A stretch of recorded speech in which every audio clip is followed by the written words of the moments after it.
All right, good morning. Welcome to Talladega Superspeedway. We are going to start with our media availabilities this morning. We've now been joined by William Byron, who's the driver of the number 24 Liberty University Chevrolet for Hendrick Motorsports. William, thank you for joining us this morning. We appreciate you spending some time with us. We will start with questions for William. If you have a question, please raise your hand. We'll get to as many questions as we can in the time that we have with him. And who would like to kick us off with a question this morning?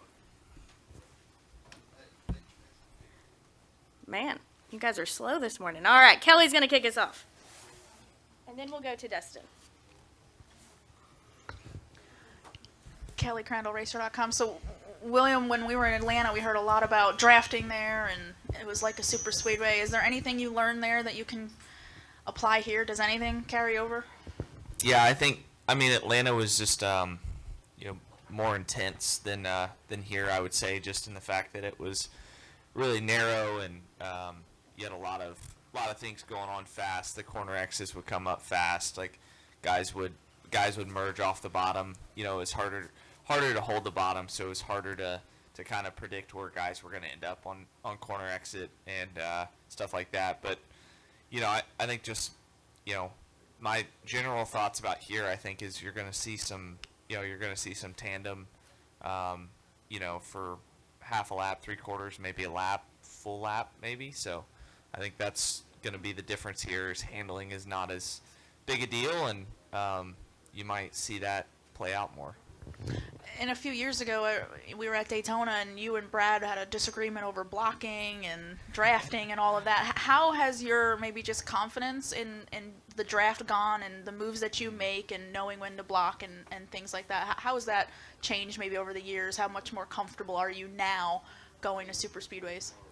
Yeah, I think kind of knowing what I need, what I need to do. Like when that deal happened with Brad, I was in my second year, and I was fast on the super speedways, but I wasn't making all the right moves. But I thought I was making a good amount of right moves. But it was a good learning experience, I guess. And Brad's always good at these tracks, and I feel like we're always usually kind of around each other at these tracks. So I think it's just experience. Like you get with your spotter. You kind of understand what moves are going to happen. As much as like the rules packages do change the drafting a little bit, it's nothing I feel like that's like massive. I mean, if anything, probably my rookie year was the weirdest package because we had lower downforce, and there was a big bubble behind the cars, so you could basically lead the whole race, which we saw with Stuart Haas the one time. So yeah, I think now there's so many comers and goers that you just have to learn throughout the race and get better. All right, our next question will go to Dustin Long.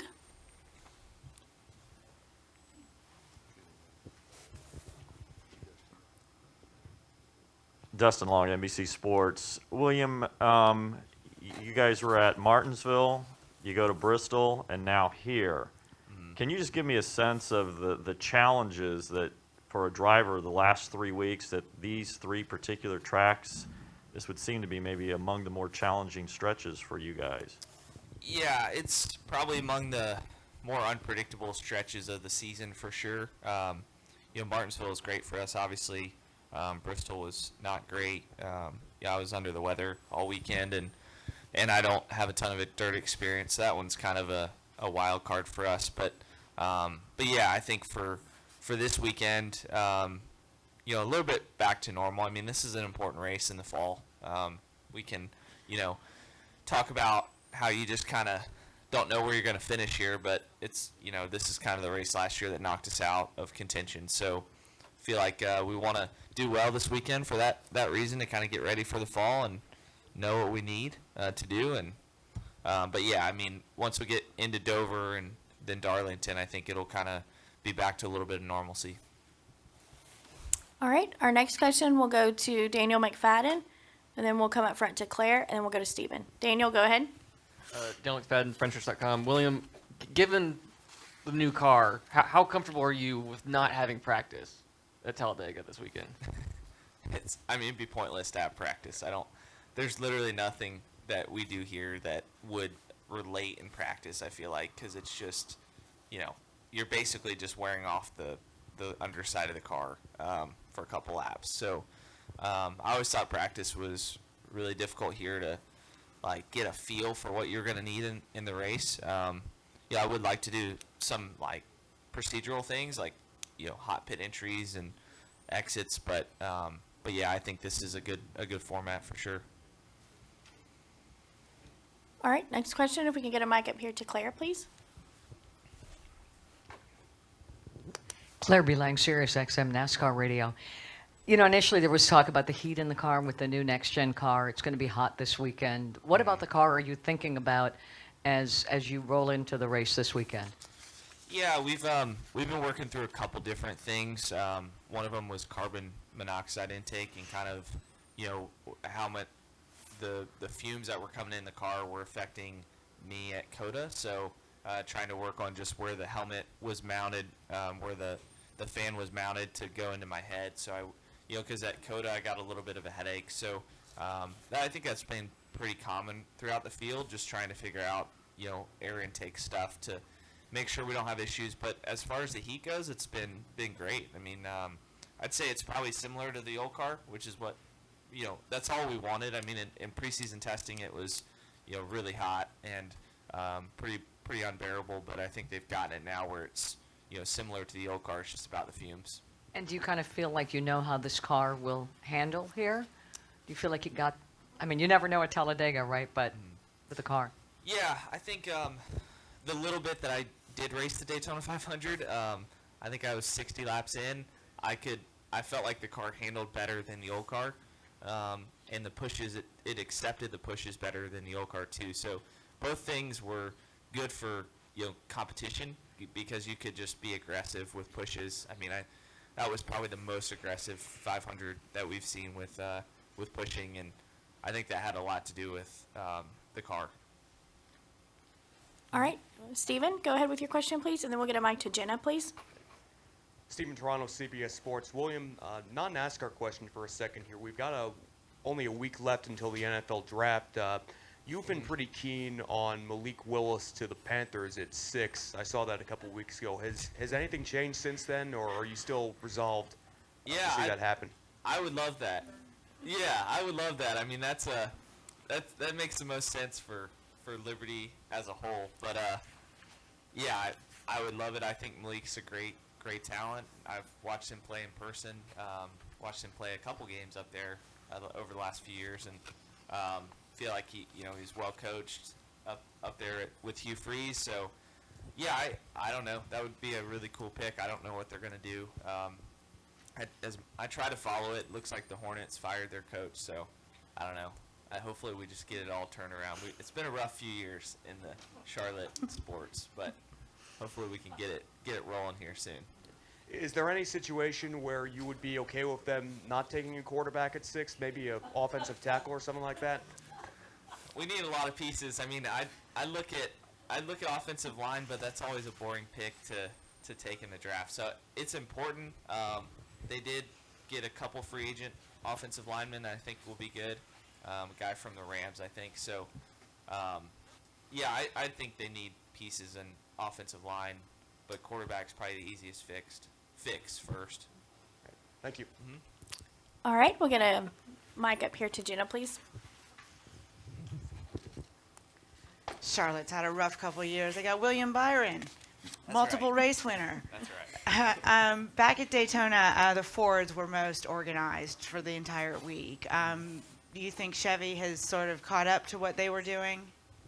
Yeah, we'll just have to wait and see. I think it's not for lack of effort, for sure. I think there's some really aggressive Chevy drivers when you look at Reddick and Ross and Chase. I think there's some really good drafters that we can work with. So I felt Eric Jones, too. I mean, he's been great at the Speedway. So I felt like at Atlanta we were better. We were improved. And that's probably the closest thing to this weekend. So I know those guys can tandem really, really well. Even at Atlanta, like for a lap or so, they could stay connected. And that's something that we have to work on. But I don't know if that'll be different. But I think we've got the aggressive guys to push each other as much as we need to. All right. Any final questions for William? Okay. We'll go here, and then we'll follow up with Daniel right here. Thank you. Grant Davis, WVOK Radio in Oxford. I was curious, I had watched your press conference after Martinsville, and you had spoke about how Jeff Gordon had given you advice about how to get around the track. Do y'all still talk, like, on a week-to-week basis or every year about advice like that, or does he give you advice just, about being in the Cup Series even now? Yeah, I say all the time. I usually fly with him at some point every couple weeks, so just so it just works out that way. He comes to quite a few races now, so try to get advice from him that's gonna pay off. He's pretty direct with his advice, and he's good with the crew chiefs too. Like I've noticed, at times he'll be talking to Rudy, on his own that isn't with me, and it's good to kind of get his opinion as a driver too. Like I think there's things that Rudy can use from him to set up the car that might help at certain tracks. So I'm very confident in the feels that I have at tracks that I've run well, but there's a few tracks that I haven't run as well that maybe Jeff can be good advice for the crew chief too. And I've got one more question. Last night when I got home, I decided to play iRacing, and I was racing at Talladega, and it was absolutely insane versus the last draft package. I was wondering, have you played any this week, and how accurate, if you have played, how accurate do you feel like their draft model is going to be to what you might see on Sunday? Yeah, from what I've watched, it looks really, really similar. With my guys that race in the Coke Series over there, I've kind of learned from them some little, bits of advice, and but no, I haven't been able to race on there this week. I was gone in Orlando, so I haven't been able to. But hopefully I remember what I'm doing when I get out there. I guess lap 1. All right. We'll go to wrap up with Daniel McFadden. Go ahead, Daniel. So, William, we're a third of the way through the season. So, at this point with the next gen car, like, how much do you feel like you're having to relearn tracks or relearn specific styles of racing on a week-to-week basis with this car?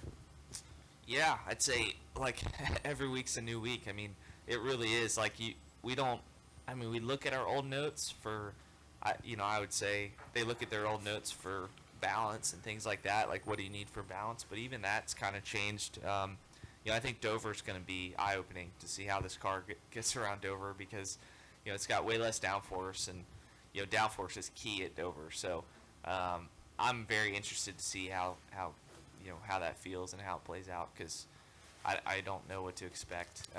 And Darlington, it sounds like, is really difficult with this car.